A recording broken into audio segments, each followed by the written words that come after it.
زين. فالموضوع مو يمك، والسوالف بشرفك الدنيئه والافكار اللي ما لها داعي بربك عوفها.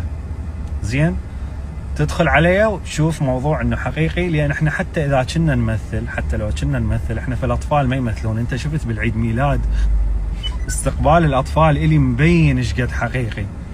زين، بس ممكن ما متعلمين انه نطلع بصوره راقيه. انا ما اقول لك الانفصال وشغله الاخ، احنا مو بس اطفال، بيناتنا العشره، بيناتنا عمل يجمعنا سويه، بيناتنا عقود مال عمل كلش هوايه بيناتنا.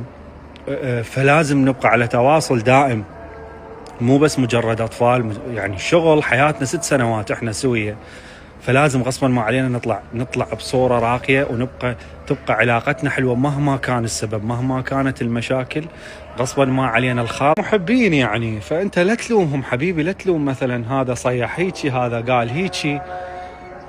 موضوع كلش عادي. ما دا اعرف انت والله ليش متنرفز لهالدرجه يا حبيبي. انا اشوف ملمت البقيه للامانه هوايه حكوا ملمت البقيه، بس ما يعني استغربت بيك صراحه. فالمهم حبيبي، اذا تحب تبقى تتهجم، اخذ راحتك. انا يعني هذا اخر فيديو احكي بيه، اخذ راحتك. يعني ما تهمني الشغله. وتعرف واحد يقول لك انه هو ذابها على الفطره.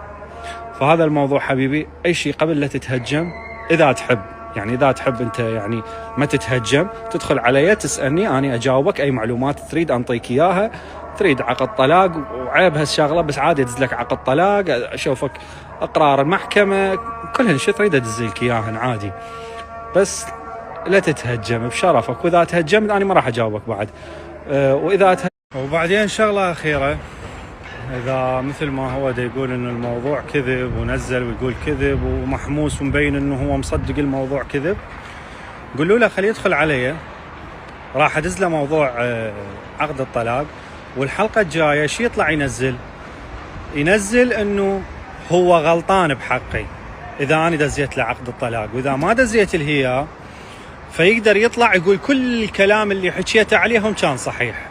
بس والشغله الثانيه اللي متشلب بيها انه ذكرت الشخصيه الفلانيه، هو ما يدري ترى يعني شهد فطيره، يعني والله مطفيه، لا تعرف بالميديا ولا تعرف بهاي السوالف السياسيه ولا كلهن ذني الامور كلهن ما تعرف بيهن. فكان اي مسج جايه، حتى لو بابلو اسكوبار دازلها، كان قالت بابلو اسكوبار تبرع بهالقد مبلغ.